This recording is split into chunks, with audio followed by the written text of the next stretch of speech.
Hello everyone, welcome back my YouTube channel Jeet open classes. Last class में हमने word के बारे में जानकारी ले ली थी। उससे पहले अपने एलएजी और सबसे पहले अपने ली थी सोनेट के बारे में। आज अपना नेक्स्ट जो लिटरेरी टर्म्स है वो है ड्रामेटिक मोनोलॉग। तो आइए आज की क्लास में अपन ड्रामेटिक मोनोलॉग के बारे में संपूर्ण जो जानकारी है वो लेंगे। तो सबसे पहले आप ये चीज ध्यान रखना, जो ड्रामेटिक मोनोलॉग है वो ड्रामा का पार्ट नहीं होता, ना ये ड्रामा होता है। ठीक है, ड्रामा अलग है और ड्रामेटिक मोनोलॉग अलग है। दोनों लिटरेरी टर्म दोनों अलग अलग हैं। तो इन दोनों में आप कंफ्यूज नहीं होना कि ड्रामा ही ड्रामेटिक मोनोलॉग है। दोनों अलग अलग है। ड्रामेटिक मोनोलॉग ड्रामा नहीं होता। ठीक है, क्या होता है ड्रामेटिक मोनोलॉग वो देखते हैं। ड्रामेटिक मोनोलॉग एक पोएम होती है जो लिखित में अपने को मिलती है और अपन उसको पढ़ते हैं और उसके अंदर अपने को करेक्टर के जो स्पीकर होता है उसके करेक्टर की जानकारी अपने को मिलती है। ठीक है, पोएट जो होता है उसके करेक्टर की बात नहीं कर रहे। पोएट जो जैसे स्पीकर होता है ना, उसमें जो पढ़ने वाला होता है उसका जो उसमें करेक्टर जो दिया होता है उसके करेक्टर की जानकारी मिलती है। तो ड्रामेटिक मोनोलॉग क्या होता है, इसका मीनिंग होता है टाइप ऑफ पोएट्री। ये पोएट्री का पार्ट होता है written in the form of a speech of an individual character. Individual character यानी व्यक्तिगत चित्रण, यानी कि ये जो व्यक्तिगत चित्रण होता है वो भाषण के रूप में ये लिखा गया है। ठीक है, ए लिरिक पोएम, एक लिरिक पोएम होती है। नोट ए नैरेटिव पोएम, यानी कि ये नैरेटिव पोएम नहीं होती, ध्यान रखना।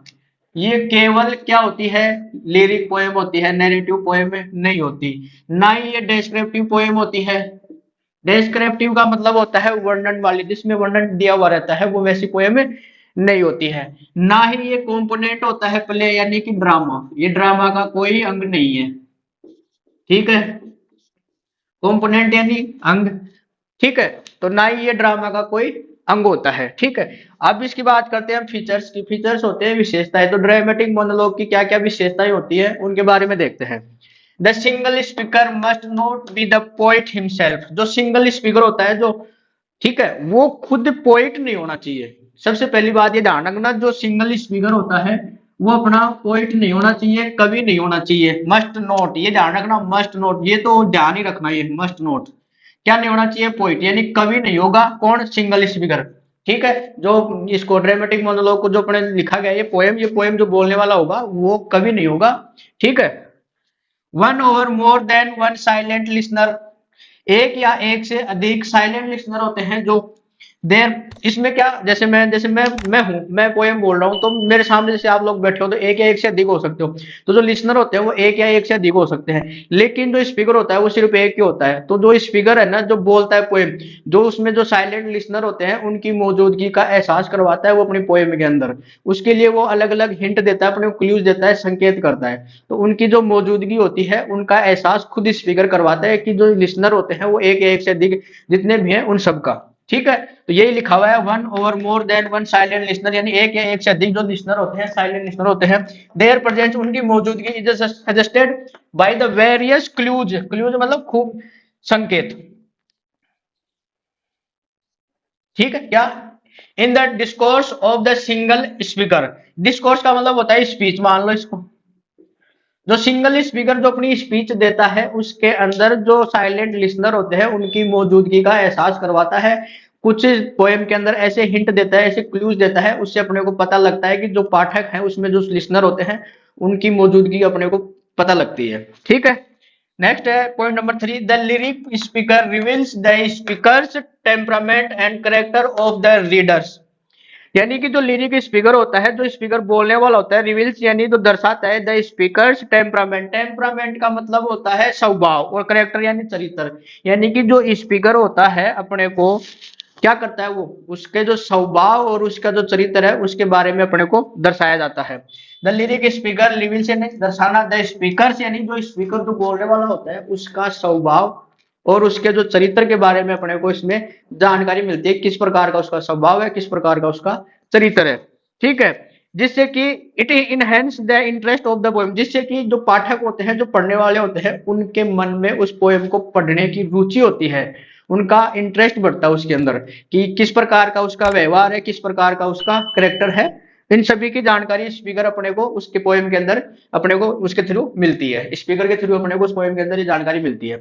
अब बात ये तो होगी इसके फीचर्स। फीचर्स में अपन ने क्या देखा कि जो फीचर्स होते हैं, सिंगल स्पीकर क्या नहीं होना चाहिए, पहला तो खुद पोइट नहीं होना चाहिए। दूसरी चीज, इसमें जो एक या एक से अधिक जो साइलेंट लिसनर होते हैं, सुनने वाले, उनकी मौजूदगी का एहसास वो खुद जो स्पीकर होता है, जो पढ़ने बोलने वाला होता है, वो खुद उनका जो अलग अलग संकेतों के माध्यम से अपने को एहसास कराता है कि इसमें एक या एक से अधिक जो साइलेंट लिसनर है वो है। ठीक है। दूसरी बात, जो स्पीकर होता है उसकी जो खुद का जो वो होता है ना करेक्टर, उसके बारे में अपने को जानकारी मिलती है। ठीक है। अब बात करते हैं एम, इनका जो उद्देश्य होता है वो क्या होता है, करेक्टर स्टडी, ऐसे तरीके से साइकोलॉजिकल जो एनालिसिस होता है वो होता है, मनोवैज्ञानिक अध्ययन होता है इसका। एम क्या होता है, character study and psychological analysis of the solo speaker, यानी सोलो यानी सिंगल, सोलो का मतलब सिंगल ही होता है। ठीक है, यहाँ लिख लो सिंगल,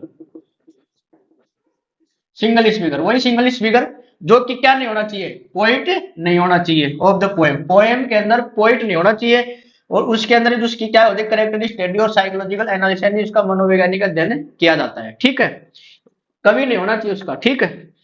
नेक्स्ट है the poet is intend on showing us the inner man, यानी कि जो पोइट है वो अपने को क्या दर्शाता है, जो उसमें स्पीकर होता है उसकी जो इनर मैन का मतलब होता है जो अपने अंदर की जो मन और विचार होते हैं, मानसिक माइंड से जो चलते हैं, एक तो बाहर की चीजें होती है, एक अंदर की होती है, जो मन और विचार उसका किस प्रकार का होता है वो उसको शो करता है इस पोएम के अंदर पोइट। ठीक है।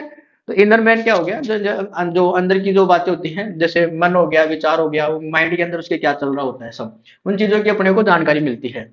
द फोकस, इसमें फोकस किसके ऊपर किया जाता है, the focus on interest in primary on the speakers elaborately ingenious argument, जो स्पीकर होता है एलिबरेटली यानी बहुत या विस्तार से, ये है इंजीनियस यानी क्लेवर, चतुराई से, ऐसे मान लो चतुराई से आर्गुमेंट, यानी कि ऐसे मान लो इसमें फोकस किस पे किया जाता है, जो स्पीकर होता है वो बहुत ही चतुराई से अपने आर्गुमेंट को पेश करता है।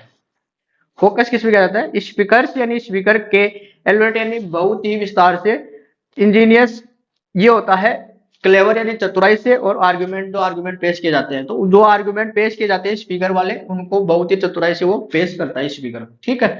उनके बारे में बताया जाता है, इनके बारे में फोकस किया जाता है किस प्रकार से वो अपने जो आर्गुमेंट है उनको किस किस कितनी चतुराई से वो उनको पेश करता है। ठीक है। ये तो हो गए इनके एम।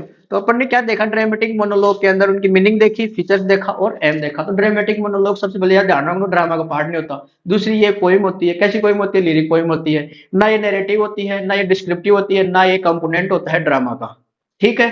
दूसरी चीज, अपन ने फीचर्स की बात करी, फीचर्स के अंदर ये होना चाहिए जो सिंगल स्पीकर जो होता है इसके अंदर वो पोइट नहीं होना चाहिए, और जो सिंगल स्पीकर होगा वो है ना जो लिसनर होते हैं, वन या वन और मोर देन वन, जो एक से या एक से अधिक होते हैं, उनकी मौजूदगी का एहसास वो पोएम के अंदर खुद ही करवा देता है, क्लूज दे के देता है अपने को। ठीक है। और तीसरी बात है इसके अंदर जो स्पीकर का जो क्या होता है, जो टेम्परामेंट स्वभाव होता है और उसका जो करेक्टर है उसके बारे में अपने को जानकारी मिलती है। एम यानी कि ये एक साइकोलॉजिकल एनालिसिस का अध्ययन करता है। दूसरी बात, जो पोएट होता है वो क्या करता है, इसमें जो इनर मैन होता है, जो स्पीकर होता है, उसके जो अंदर आंतरिक जो मन होते हैं, विचार होते हैं, उनके बारे में उनको अपने को दर्शाता है, पेश करता है। और इस पे फोकस किस पे किया जाता है, जो स्पीकर होता है वो बहुत ही चतुराई से अपने आर्गुमेंट को पेश करता है। ठीक है। अब ड्रामेटिक मोनोलॉग के अंदर जो एग्जाम्पल है सबसे ज्यादा वो देखो, मास्टर ऑफ ड्रामेटिक मोनोलॉग, जो ड्रामेटिक मोनोलॉग का जो मास्टर है वो कौन है, रॉबर्ट ब्राउनिंग।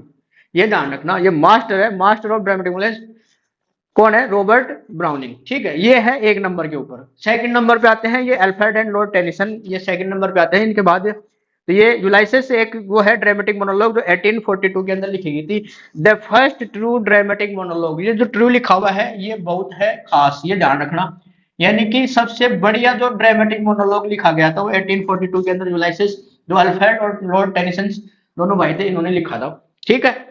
और दूसरी चीज ये ध्यान रखना, high point of dramatic monologue, जो एज होते हैं ना उसके एज के अंदर सबसे ज्यादा इसका विस्तार कब हुआ ड्रामेटिक मोनोलॉग का, विक्टोरियन पीरियड के अंदर, ये ध्यान रखना। ठीक है, उच्च स्तर कब रहा था इसका, विक्टोरियन पीरियड के अंदर। तो ये है अपना ड्रामेटिक मोनोलॉग। अब एक चीज ध्यान रखना, पार्ट ड्रामा और पार्ट पोइट्री, ये कुछ थोड़ा बहुत अंश होता है ड्रामा का और थोड़ा बहुत होता है पोइट्री का, दोनों का अंश होता है, ये ध्यान रखना। अब इसमें क्वेश्चन कैसे आते हैं, सबसे इंपोर्टेंट वो आपको मैं बता देता हूँ। ये जानना, लिरिक पोइम तो होती है, आपको चार ऑप्शन मिलते हैं ना आपको, ठीक है, क्वेश्चन के अंदर तो आपको ये दिए हुए रहेंगे, नैरेटिव पोइम होती है, डिस्क्रिप्टिव पोइम होती है, कंपोनेंट। तो ये जरूर ध्यान रखना, ये इंपॉर्टेंट है तीनों के तीनों, ये ध्यान रखना। एग्जाम में ये बिल्कुल आपको ऐसे कैसे मिलते हैं कि ड्रामेटिक मोनोलॉग के बारे में अपने को पूछ ले और उसमें एक पॉइंट अपना ऐसा रहे कि ये लिरिक पोइम होती है, तीन पॉइंट ऐसे रहते हैं, नोट एंड नोट, या फिर ये नैरेटिव पोइम होती है, या फिर डिस्क्रिप्टिव पोइम होती है, या कंपोनेंट ऑफ पहले होता है। तो ये ध्यान रखना, ये ना तो नैरेटिव होती है, ना डिस्क्रिप्टिव होती है, ना कंपोनेंट होता है, ये ओनली लिरिक पोएम होती है, बस ये ध्यान रखना। सबसे इंपॉर्टेंट इसके अंदर तो यही है। बाकी आपको इसके बारे में फीचर्स का और जो एम है इनका ध्यान होना चाहिए, और ये एग्जाम्पल जरूर ध्यान रखना, पूछ लिया जाता है मास्टर ऑफ ड्रामेटिक मोनोलॉग कौन है, रॉबर्ट ब्राउनिंग। या फिर ये फर्स्ट ट्रू ड्रामेटिक मोनोलॉग कौन कौन सी थी, तो यूलाइसिस ये ड्रामेटिक मोनोलॉग 1842 के अंदर लिखी गई थी। इसने लिखी थी अल्फ्रेड एंड लॉर्ड टेनिसन ने। ठीक है, आई होप आपको समझ में आ गया होगा। आप एक बार इसका स्क्रीनशॉट ले लो।